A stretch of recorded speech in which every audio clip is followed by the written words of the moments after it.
Okay mga lods, welcome back to another content. Ito na. Kaso meron tayong bagong side view cam dito. Yung pang malakas ang cam natin. Nilagay ko muna dito sa taas. Kasi eto yan eh. Ganito kasi yan. Ipapakita ko sa inyo na hindi... alam mo kasi, palagay ko etong si Mangi, nag-iisip yan. Kaya ganyan yung mga sinabi niya. So, kailangan ilagay natin if yung framing natin nasa taas, di ba? Yung, para pag makikita natin yung mga galawan na gano'n ni Mangi, sides nito, yung mga gano'n. Sige. Teka lang. Tsaka yung kalaban niya, yung, parang ano to, yung sino yun? Yung ano? Yung anak ni Francis Magalona sa puntod, sino yun? Si J Flag, di ba? Medyo hawig niya si J Flag, yung kalaban niya. Anyway, ito talaga yung best eh. Best talaga to na nangyari sa... Alam mo yung pagod na pagod ka na, tapos gusto mo pang maasar. Ito yung panonoorin mo eh. Hindi, nakakatuwa siya. Actually, na-enjoy ko talaga tong mga pinagagagawa ni Miguelito. Bago natin panoorin to, kasi gusto ko lang munang magsabi ng something positive kay Miguelito. Kasi of course, nakita ko naman yung progress ng bata na yan. Since nung Princess Thea Mabangis tsaka Miguelito Malakas days pa lang, nakita ko na yung progress nila. And mahusay na rapper naman to, or may talent siya at least. Kaso nga lang, minsan napapariwara, diba? Kaso ngayon, nagbago na yung buhay niya. Pero hindi niya maiwasan talaga yung mga katangahan na ganito. And then it's funny. It's funny. Yun lang masasabi ko. It's funny but in a smart... Hindi. In a... May sense siya eh. Papaka-explain ko. Sige. Igalaw mo yung kamay mo! Igalaw mo! Ano? Kasi yung mga tao, sasabihin ko sa inyo, papakita ko yung mga comment di ba? Halatang may galaw ka, Mangi ko. Di ka daw ganyan pag iwas sa gulo yan. Igalaw mo para paatras. Ba't ganon? Di ba? Parang sinasabi ng tao kasi, dito na tayo sa pangmalakasan So, ang ginagawa kasi ni Mangi, umaatras siya, di ba? Galaw mo, pero umaatras siya. Igalaw mo yung kamay mo. Tapos gumaganon. Nagagangster ng ganon. Ang point kasi noon, mga lods, kaya gumaganon siya.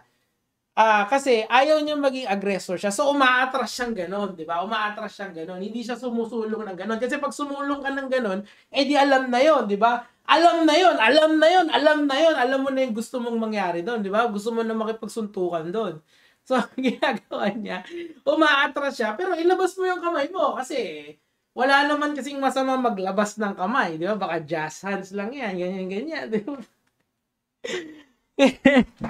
So, in the strictest sense of the word, I think nag-iisip siya sa pwedeng mangyari sa kanya. Pwede na, di ba? Hindi yung kapatulong gisa na katapangan. Okay, tuloy. Ano? Igalaw mo! At saka ang laki nung anak ni Francis Magalona na si J Flag, di ba? Angas ka eh! Ano? At saka itong kaibigan niya, itong nagko-camera na to, ang akin lang sa'yo, boy. Putya, ang branding nyo, Proverbs. Bible yan, di ba? Ay, mali. Pero... Bakit parang naghahanap kayo ng gulo? Proverbs, tapos naghahanap kayo ng conflict. Sige, this was a conflict di ba? So, tuloy natin. Ano? So, kita mo, pasulong yung si Idol itong yung ano ni J Flag yung kamukha ni J Flag Pasisikating kita! Ano? Teka lang, dito. Ano? Pasisikating kita, ano? Igalaw mo yung kamay mo.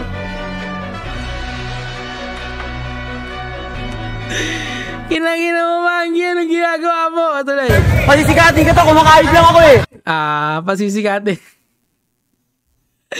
Well, sikat na naman si J Flag, di ba? Magaling na rapper. Yung kakanta na lang sa Gedli. Kaso kalmado din yung kalaban niya, buti na lang. Kasi kung nainis yan, di ba? So, ang magiging kaso noon, di ba, pinrovo, kaso sinasabi lang naman na ilabas mo yung kamay mo. Tsaka makikita natin sa video, umaatras kasi si Mangi. So, in a way, nag-iisip din siya. Sana tuloy-tuloy, wag naman, umiwas ka na, tol. Baka machambahan ka. Anong sabi ko? Sinabi ko eh. Ayan na, anong sinabi? Anong sinabi ko? O yan, no? Tama ko eh. Ang ilang Mangi. Sumit. Ayun, sa Octagon kasi, ang Teka lang, dito na, lipat tayo sa pangmat. Sa octagon kasi mga lods, ang intindi ko sa rules doon, yung nasa gitna, or yung, kunyari, nagsisircle lang yung dalawang fighters na gano'n, yung mas magalaw yung, yung nasa gitna yung may control ng ring, yun yung, yun yung intindi ko doon eh. Pero dito, mga gago ka ng ina nyo kasi ginagawa mo Miguelito. Tuloy na, teka lang. Alam ko meron tong pangmalakasan sa Gedli. Tuloy. Gumalaw ka! Igalaw mo yung kamay mo! Oh, igalaw mo lang naman yung kamay mo. Hindi naman sinabing suntukin mo ako, di ba? Paano kung sinuntok ka, di ba? Igalaw mo yung kamay mo. Baka ganun. Igalaw, di ba? Sigla ka, igalaw ang katawan. Diga, sex bomb, sex bomb, sex bomb. Ayan, oh. Igalaw mo! Igalaw. Teka, mapakita ko sa inyo din. Igalaw mo, ayan, nakita mo. Galaw mo!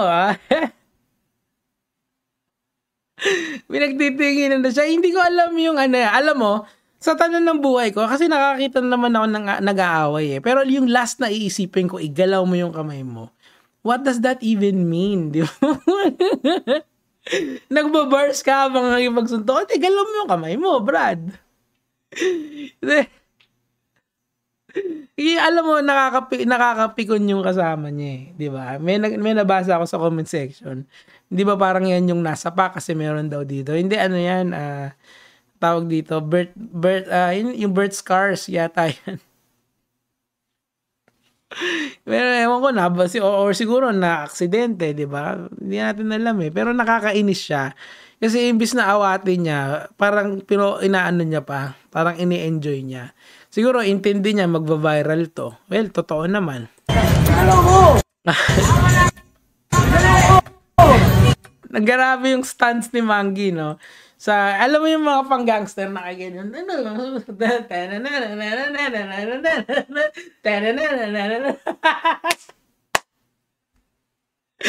I like this guy, man. Sobrang karakter niya talaga. Yun lang yung sasabi ko doon. Super karakter siya. Ano sabi ko? Ayan na. umatras bigla. Teka, pang malakasan na to. Ito na. Anong sabi ko? Galaw mo, galaw mo. Galaw mo. Lumalapit lang, tapos igalaw mo, ang kamang tuman. Sex bomb. Ano na natin? Igalaw mo! Bakit itong kasama niya, itutok mo dun sa nag-aaway? Bakit sa pagbumuka mo? Galaw mo! Ayan,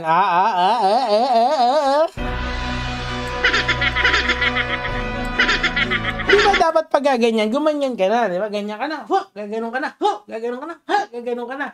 Pero siya nakaganon, igalaw mo. Igalaw ang katawan. Dito ako natatawa sa part na to. Teka lang kasi ito yung natatawa ako eh. Kasi kita mo to Hindi, medyo seryoso to eh. So, nang-bluff siya dyan. Paglapit niya, tignan mo yung kamay niya kung saan papunta.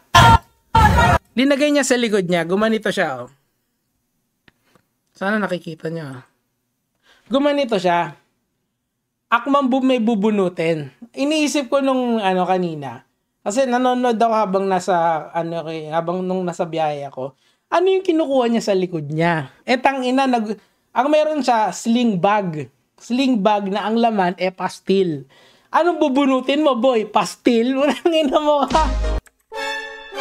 Mabunod yan ang pastil. Sasaksakan mo ng pastil. Hindi, baka nagagutom eh. Ano? Ito pastil, brado. Kumain mo na tayo. Ganun ba yun? Tayo naman. Mangi naman. Kaya ka talaga. Ay, nako. Dali na natin. Sige. Galawin mo! Di ba? Tapos binigay pa niya yung sling bag niya na obviously wala. So, binlaugh niya na may bubunutin siya. Ganon yung intindi ko. Sige, bigyan ka. Ito. Tapos tumating yung polis. Natatawa din yung polis. Oy, Miguelito. Tapos sino may alis sa likod. Natatawa din. Ay, nako. Gagi, at least good vibes yung away na yun. Yung parang parang mga... Yung si J Vlog din, tangina na ito. Ito lang. Kumakain ako, hinahamon ako. Inahamon ng ano? Ano, sinasabi niya anong pananakot sa'yo, di ba? Parang nalilito rin siya, confused din siya. Anong sinabi ko? May video eh. Anong sinabi ko? Ano nga, may video ko nga, ano nga yung sinabi niya? Tama naman. Ikaw yung nagsasabi na ilabas yung kamay, di ba? Binantaan ako bigla, naglalakad lang. Anong pagbabanta? Ano ba totoo lang, ano yung pinagmulan niya? Totoo, hindi ko rin alam eh. Anong pagbabanta? Okay, basta ba ako tumingin? Alam mo, ito, Miguelito, medyo anuhan mo to, sabihan mo tong bata mo ha.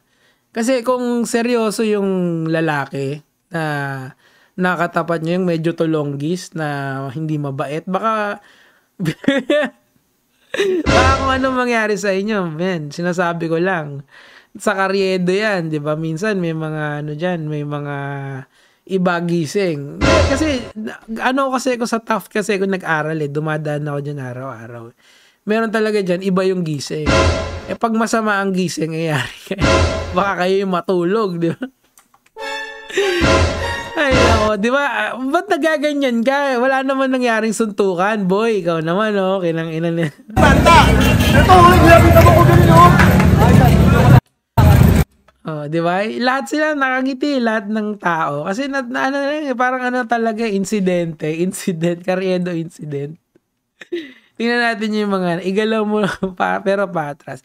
Yun yung halata, yung yan sa tingin ko, it was a fairly intelligent way to, para hindi siya yung magmukhang nagsimula. Kasi nga may may camera. Halatang may galaw ka, Manggi ko. Ganyan dapat mga sinusuporta. At eto real talk to hindi gusto kong mag-final word dito kay Miguelito. Kasi syempre, hindi ko naman kilala ko sa pangalan, pero hindi ko kilala in person. But of course, ano ko kasi kilala ko yung, or nakita ko yung yung from Princess Taya Mabangis hanggang Miguelito Malakas Days. Parang, para sa akin, sobrang laking improvement na nito from yung longest days niya. Parang medyo nabawasan ngayon. At saka parang at least nag-isip siya na hindi siya mauna sa sunggaban, di ba? Tsaka yung bluff talaga sa likod, doon talaga ako tuwan-tuwa mga lons. Miguelito, anong bubunutin mo doon? Pastil? Utangin mo ka. Anyway, sana makakolab ko si Miguelito. I mean, I'll buy all the shit, man. Tapos, alam mo maganda, tol? Kung sino dapat mong kakolab, si J Tripper. Di ba? Si J Tripper yung sa yung pastili na jar. Baka pwede kang doon, baka pwede kayong mag-collab at doon talaga pumera ka ng tunay. Kasi sayang yung mo yung marketing talent mo. Tangina mo, bata ka talaga. Hindi, kasi okay din siya man. Natuwa ako doon sa idea na ang laki na nung improvement niya. At saka kudos din doon kay J Plug, hindi mo sinampigayin mo ka. Ikaw ang tunay na sabi nga niya, Enigma, lahat tayo doon panalo kasi lahat tayo lumapit. At saka itong pangmalakasan na cam, na-set up ko na kung saan, diba? Yan lang naman po sa akin for today, Gege. Mga lads, outro na tayo. Sige, kita tayo, tol.